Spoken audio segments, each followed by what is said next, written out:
Avant que j'arrive au centre d'accueil, ma vie en fait a été totalement détruite dans tous les aspects. Donc vie professionnelle, ça allait pas du tout. Dans ma famille, ça allait pas parce qu'il y avait des divisions, il y avait des querelles, il n'y avait pas d'union, il n'y avait pas de communication. Et on a été aussi victime de maraboutage. Donc les personnes qui étaient le plus touchées dans ma famille, c'était ma sœur et ma mère. Donc ma sœur était en hôpital psychiatrique, elle était devenue anorexique, elle était vraiment malade, elle n'était pas à la maison. Ma mère aussi, elle était malade, donc ça veut dire très tôt, j'ai pris de grosses responsabilités. J'ai dû assumer beaucoup de choses seule et pourtant j'étais très jeune. À l'intérieur de moi, il y avait un vide, il y avait de la colère, de la haine, j'ai gardé beaucoup de choses. Parce que je ne pouvais pas aussi communiquer avec mes parents, ils ne pouvaient pas me comprendre parce qu'eux aussi se souciaient de l'état de ma sœur. Donc en fait, je gardais tout à l'intérieur de moi. Et en fait, j'essayais de combler toutes ces choses avec des vices qui sont la drogue, la cigarette, l'alcool.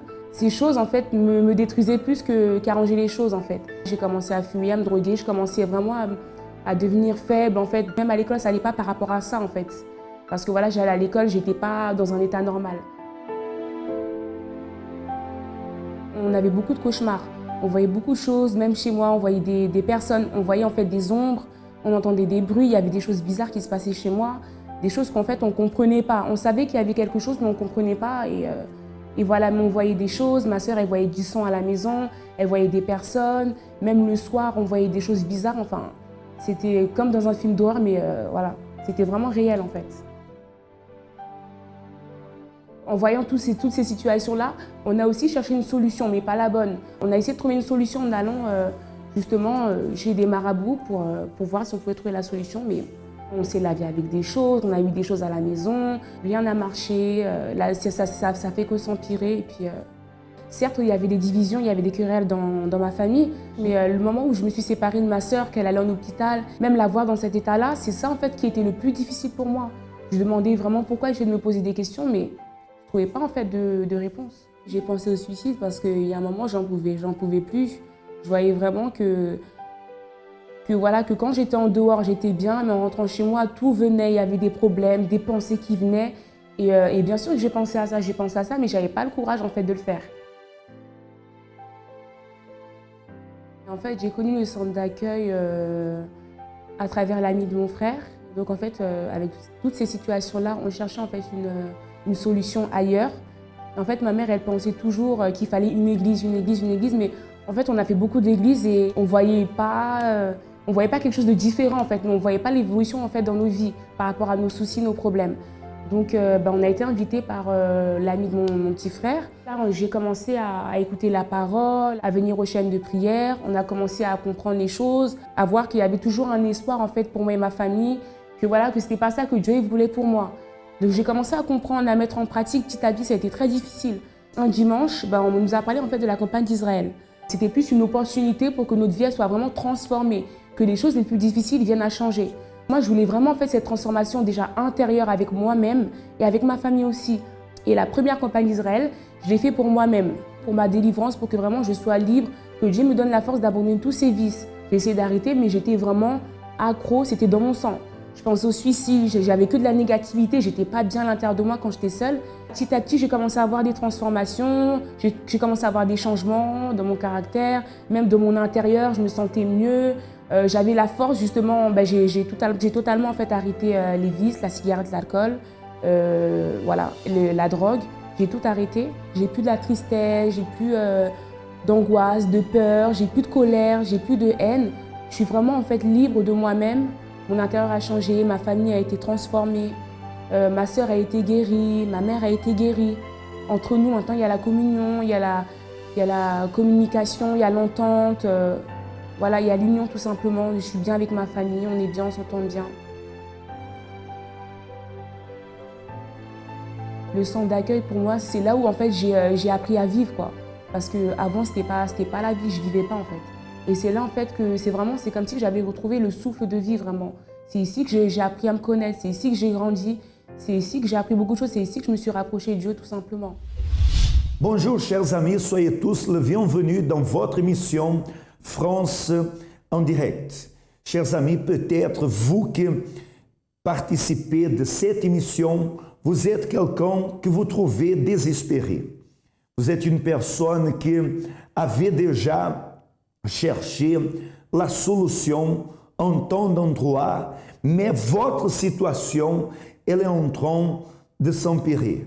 Nous sommes ici pour vous montrer la solution, pour vous prouver qu'il y a une sortie pour vous, indépendamment de cette situation que vous êtes en train de vivre.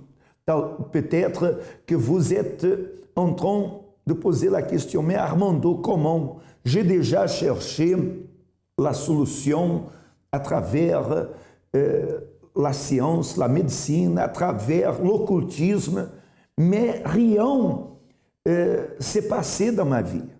Et où j'ai cherché de l'aide, j'ai vu que ma situation, elle s'est empirée.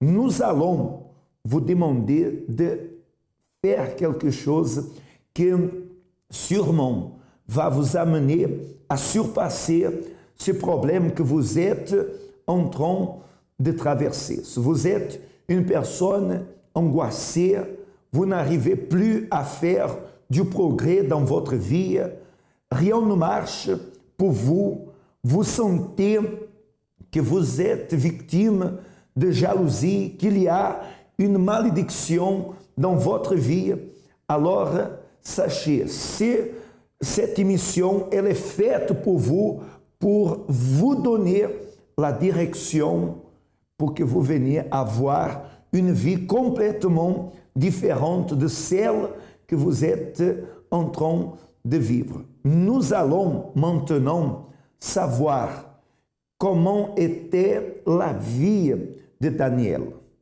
Vous allez savoir justement ce qu'elle était en train de vivre. Et d'ici à quelques instants, nous allons revenir avec vous. Avant d'arriver au centre d'accueil, j'avais beaucoup de problèmes à l'intérieur de moi. Vu déjà que je sors d'une famille où il y avait beaucoup de pratiques ancestrales et beaucoup de problèmes conjugaux aussi entre mes parents. Donc j'ai vécu en fait dans ça jusqu'à l'âge adulte. Et ma famille avait des pratiques ancestrales, c'est-à-dire qu'ils allaient dans un endroit où ils priaient les ancêtres en fait.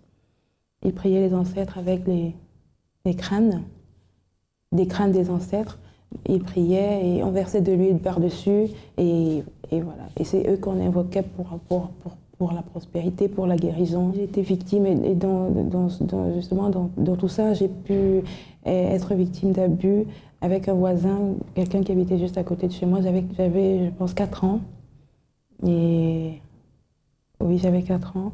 Et en plus, je me rappelle, j'étais une enfant, j'avais très peur aussi, très susceptible, je m'énervais vraiment pour tout. J'étais très isolée également. J'aimais toujours rester toute seule. Cet abus a généré en moi déjà une certaine maturité qui n'était pas vraiment de la maturité, parce que je connaissais, il y avait des choses,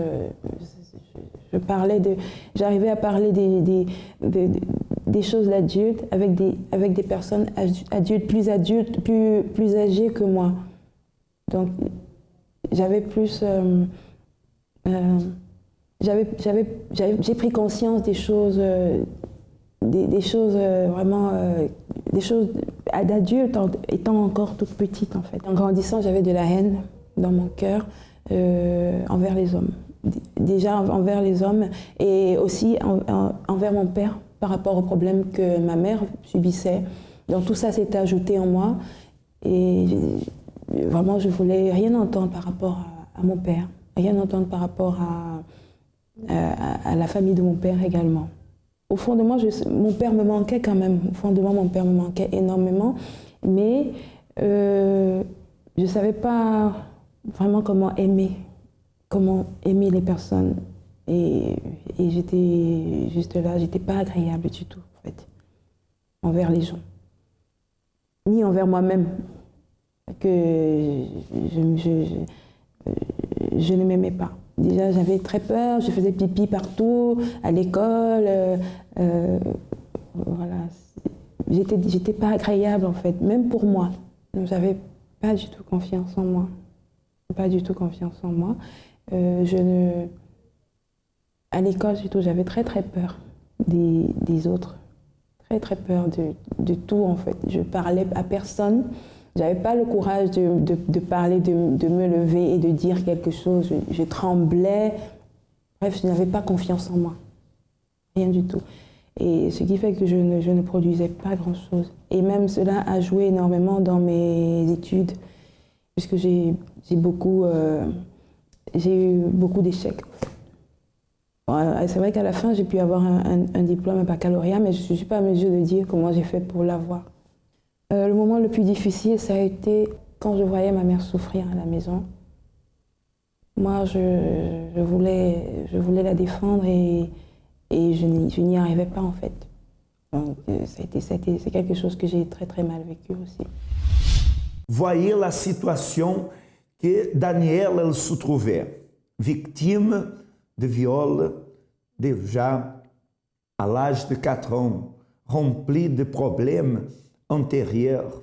Voyez les êtres chers, ils réalisaient des rituels d'occultisme envers ses ancêtres. C'est-à-dire, c'était une situation qu'elle vivait d'oppression, d'angoisse, et sa vie, elle semblait qu'il n'avait plus de solution. Peut-être vous avez identifié. Et je veux laisser à votre disposition l'ami 24 heures pour que vous puissiez vous confier. Vous allez pouvoir parler cette conversation, c'est-à-dire sera envers une personne qui est bien habilitée. Votre vie, cela je vous assure, ne va pas être exposée, mais justement, vous allez pouvoir parler et vous allez recevoir une aide. Cette ligne, elle est à votre disposition maintenant pour que vous puissiez vous confier. Même si vous voulez prendre un rendez-vous avec un conseiller ou même savoir l'adresse du centre d'accueil le plus proche chez vous, alors cette ligne, elle est à votre entière disposition. Alors, vous, comme nous parlions, vous avez entendu ce que Danielle elle a vécu. Mais nous allons maintenant savoir comment se trouve actuellement sa vie. Qu'est-ce qu'elle a fait pour que sa situation elle vienne à changer? Soyez attentifs, nous allons revenir après pour vous parler. Mais soyez attentifs à l'attitude qu'elle a prise et comment se trouve son présent maintenant. Oui, j'ai connu le centre d'accueil après une séparation avec le père de mes enfants. Il y a une dame qui m'a invitée à une grande concentration de prière en fait, qui se passait à l'église de Villejuif. C'était les 7 apôtres. Donc j'ai été invitée et c'est comme ça que j'ai assisté et voilà, je suis restée. Voilà, quand je suis restée, j'ai commencé à participer aux chaînes de prière du vendredi. Ouais, j'ai fait beaucoup de chaînes de prière le vendredi et également le lundi pour lutter pour ma vie financière. J'ai participé déjà à la campagne d'Israël et également aux jeunes de Daniel. J'ai participé à la campagne d'Israël parce que j'avais besoin de voir ce que Dieu me réservait. Et je sentais que c'était le moyen par lequel, le sacrifice c'était le moyen par lequel je pouvais me rapprocher plus de Dieu en fait. Mais pendant la campagne d'Israël, je suivais exactement ce qui était enseigné à l'église, c'est-à-dire le jeûne, la lecture, plus de lecture de la parole et de la parole de Dieu. Et voilà, quand il fallait se lever À 3 heures, je me levais pour le faire. Donc je suivais à la lettre en fait, les instructions données par l'homme de Dieu. La campagne d'Israël, pour moi, c'est une opportunité que Dieu nous donne pour que nous puissions, oui, conquérir ce dont nous avons besoin par rapport à lui, en fait, avec Dieu.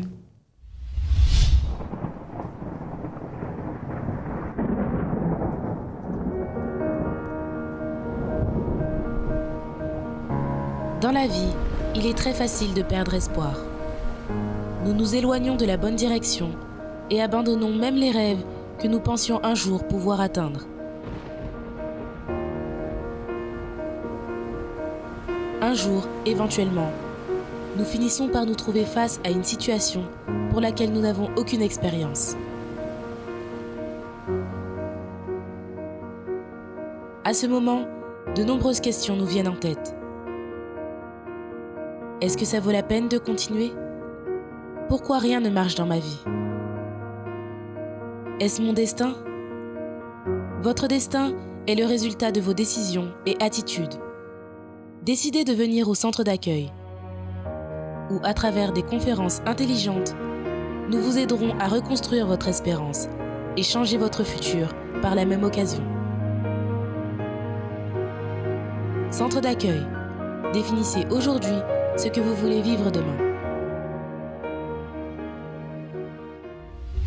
Aujourd'hui, ma vie est totalement différente. Déjà à l'église, spirituellement, je suis fidèle à ma dîme parce que je veux plus de Dieu et que selon sa parole, puisque selon la parole de Dieu, Dieu nous montre en fait le chemin pour revenir à lui. Pour qu'il revienne à nous, c'est à travers la fidélité à la dîme. Donc je suis fidèle à la dîme, je me sens vraiment beaucoup mieux à l'intérieur. Également, j'allais dire, j'ai pu prendre contact avec plusieurs membres de ma famille pour évacuer tout ce que j'avais accumulé, puisque je gardais énormément de choses dans le cœur. J'ai pu appeler plein de personnes pour demander pardon. Et également, avant la mort de mon père aussi, je lui ai demandé pardon. Et voilà, aujourd'hui, je me sens bien. Non, je n'ai plus d'envie de meurtre. Je n'ai plus d'envie de meurtre par rapport aux hommes. Et également, les rêves que je faisais, les rêves de mort, voilà, je n'en ai plus. C'est passé, je suis délivrée de ça aussi. Oui, je dirais que je travaille également dessus. Je participe beaucoup aux réunions de Rahab, qui m'apportent aussi énormément. Elle m'aide déjà à m'ouvrir, puisqu'avant je n'avais aucun objectif. Je n'avais vraiment aucun objectif par rapport à ma vie future, par rapport à ma famille. Mais grâce aux réunions de Rahab, j'apprends vraiment à me surpasser et à me projeter vers le futur en fait. Oui, le centre d'accueil représente pour moi la maison de Dieu, vraiment l'endroit où j'apprends chaque jour comment me rapprocher de Dieu.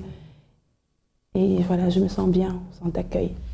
Voyez, sa vie est complètement différente aujourd'hui. Antérieurement, elle a la paix, elle se sent bien. Le cauchemar qu'elle faisait et le cauchemar de sa vie, parce que sa vie était un véritable cauchemar, mais cela fait partie du passé. Aujourd'hui, n'a plus envie de meurtre. Vous voyez, sa situation, elle a changé.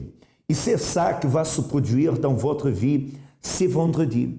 Si vous êtes en train de souffrir et vous voulez la solution, alors maintenant est arrivé votre tour pour que votre situation elle vienne à changer, pour que votre situation elle soit transformée. Alors, vous devez chercher le centre d'accueil le plus proche de vous, parce qu'un traitement va être réalisé justement pour vous amener à surpasser ces problèmes, à avoir une vie différente. Chers amis, vous ne pouvez pas penser à le temps s'en chargera de changer cette situation. Regardez, le temps, il ne change rien. Si vous ne prenez pas une attitude, alors la situation, elle va continuer la même chose. Mais j'en suis sûr que si vous venez dans le centre d'accueil pour recevoir cette prière d'imposition de main, réaliser ce traitement de délivrance spirituelle, alors vous allez vaincre ce problème. Nous serons à votre entière disposition. Moi, personnellement, je serai dans le 27-29 rue Yuri Gagarin, à Villejuif. Pour vous qui habitez à Villejuif ou dans les alentours, vous pouvez me chercher parce que moi, je vais vous aider. Je vais réaliser un traitement pour vous amener à vaincre ce problème. Reconnaissez que vous avez besoin d'aide et seulement le Créateur, il peut changer votre vie. Je vous rappelle que le siège du centre d'accueil où ce vendredi vous pouvez participer se situe dans 254 rue de Faubourg, Saint-Martin, dans le 10e arrondissement à Paris. Prenez votre attitude.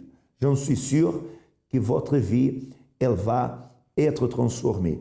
Nous allons à un autre cas véridique et nous allons revenir tout de suite après.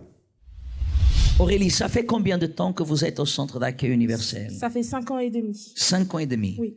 Dites Aurélie, comment était votre vie avant d'arriver au centre d'accueil universel? Comment vous étiez? Qui était Aurélie? Avant d'arriver au centre d'accueil, je suis née avec des problèmes spirituels. Et plus je grandissais et plus ça se développait. Quel genre de problème? Quels symptômes, par exemple? Alors, je ressentais des présences et plus je grandissais, je voyais que ces présences se transformaient en ombre, en forme humaine. J'entendais beaucoup de voix.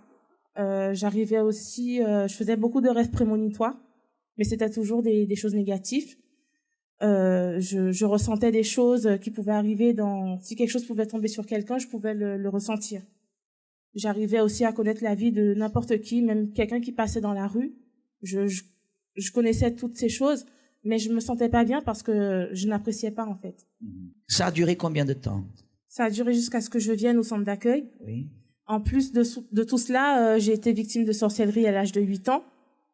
Et à partir de là, je faisais des tentatives de suicide. C'est-à-dire... Vous avez fait des tentatives? Oui. Lesquelles, par exemple? En fait, tous les soirs, quand je dormais, à partir d'une heure précise, genre 3 heures du matin, j'entendais une personne qui m'appelait dans mon sommeil et qui me touchait. Je sentais vraiment la personne me toucher. Je pensais que c'était mes parents qui me disaient oui, il faut aller aux toilettes, faut faire pipi. Chaque fois que j'y allais, je prenais les produits ménagers et puis j'essayais de boire. À chaque fois, mais je n'y arrivais pas. Je n'y arrivais pas parce qu'il y avait la voix de mes parents qui me disaient, qui m'enseignaient beaucoup de choses et qui me disaient que si on mourait, si on se suicidait, on n'allait pas être avec Dieu. Et je voulais mourir, mais je voulais partir avec Dieu. Donc ça m'empêchait justement de me suicider. Et puis j'ai fait une dépression, j'avais 14 ans. Et c'est comme ça que je suis arrivée au centre d'accueil. Je me suis dit que j'avais rien à perdre parce que j'allais à l'église avant, à l'église catholique, mais ma vie ne changeait pas. Je priais pourtant, mais rien ne changeait. Donc lorsque je suis arrivée au centre d'accueil, j'ai cherché ma délivrance. J'ai été délivrée totalement. Plus de migraines, je voyais plus rien. Pendant des années, je dormais pas la nuit. Et le matin, je me réveillais chargée. J'étais chargée, angoissée. Et depuis le premier jour que je suis arrivée au centre d'accueil, tout est sorti. Aujourd'hui, quand vous dites que vous êtes libre, aujourd'hui, quand vous dites que tout est sorti, c'est-à-dire ces symptômes que vous avez vécus pendant des années, oui, ils sont sortis de votre corps. Tout est parti. J'ai fait des chaînes de prière pour ma vie. Quelles chaînes de prière vous avez participé? Je venais je venais le mercredi, vendredi et dimanche. Mais le vendredi, je venais vraiment. Depuis le jeudi soir, j'étais angoissée parce que je savais que c'était la délivrance. Ça m'arrivait souvent le vendredi, soit j'avais des migraines, j'avais mal au ventre, quelque chose qui m'empêchait de venir. J'avais envie d'aller à l'église, mais il y avait quelque chose qui me retenait. Au point où, quand ma mère, elle conduisait, je voulais soit tirer le frein à main, ou soit tourner le guidon pour faire un accident parce que la chose, elle me contrôlait en fait. Et aujourd'hui, qui est Aurélie? Eh bien aujourd'hui, je n'ai plus cette haine parce que je comprenais pas ce qui m'arrivait. J'ai la paix, je dors très très bien. Et puis j'ai vraiment découvert ce qu'est la foi au centre d'accueil. J'ai eu mon frère qui avait fait un accident avec ma sœur. Il est resté 3 mois alité. Et aujourd'hui, même l'école ne voulait pas de lui. Ils lui ont dit qu'il va redoubler son année. Aujourd'hui, il est passé. Pourtant, il n'a pas été à l'école. Il a réussi son année. Ma mère, elle est complètement délivrée, même baptisée du Saint-Esprit. Et mon père, qui venait pas. Aujourd'hui, c'est même lui qui pousse tout le monde à aller à l'église. Aujourd'hui, je reste vraiment dans la foi, dans la confiance. Parce que toutes ces expériences que j'ai eues avec Dieu, je peux pas mettre ma vie ailleurs. Je peux pas mettre ma vie ailleurs que dans les mains de Dieu. Ayant vécu cette expérience des chaînes de prière, de la campagne, tout ça, quelle invitation vous laissez pour les personnes qui vous entendront dans votre témoignage? Il faut toujours persévérer. C'est vrai que quelquefois, il peut y avoir des doutes. Mais les doutes, sachez très bien que ça vient pas du tout de Dieu. Parce que Dieu nous dit toujours de venir, de se lancer entre ses mains. Et s'il nous dit de se lancer entre ses mains, c'est parce qu'on doit avoir confiance en lui. Moi, je suis sortie de très loin. Si c'était pas la main de Dieu, je serais pas debout aujourd'hui, en train de témoigner sa gloire. Amen. Je serais pas en train de témoigner, c'est sûr. Que Dieu vous bénisse, Aurélie. Félicitations parce que vous avez réussi. Merci. C'est merveilleux voir ce qui se passe quotidiennement au centre d'accueil. La façon comme les personnes, elles rentrent et comme elles sortent. Le changement, la transformation qui se produit dans sa vie. Et, chers amis, j'en suis sûr que maintenant, vous savez quoi faire. Les portes du centre d'accueil se trouvent quotidiennement ouvertes afin de vous accueillir et de vous amener à vivre une nouvelle histoire, une nouvelle vie, une nouvelle situation, parce que c'est ça que vous attend dans le centre d'accueil, un miracle. Un miracle, il peut se produire dans votre vie. Et je dis peut, parce que, bien sûr, cela dépend de votre attitude.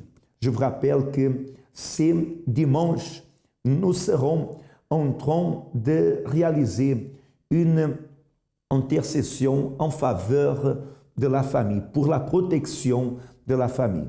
Vous voyez comment se trouve la situation actuelle ici en France, c'est-à-dire la terreur, le terrorisme qui est en train de causer la peur, de menacer. Mais regardez une chose très importante, d'avoir la protection du Très-Haut, la protection de Dieu. C'est lui qui habite sous l'abri du Très-Haut, il repose à l'ombre du Tout-Puissant. Il a la protection divine. Venez alors dans le centre d'accueil le plus proche de chez vous. Ce dimanche, vous allez voir la main de Dieu sur votre vie pour garder votre vie et vos êtres chers. D'accord? Pour connaître le plus proche chez vous, alors appelez l'ami 24 heures 01 53 35 85 12. Chers amis, a été un immense plaisir d'être là ensemble avec vous. Je vous souhaite une excellente journée. Que le Tout-Puissant illumine votre vie. À la prochaine.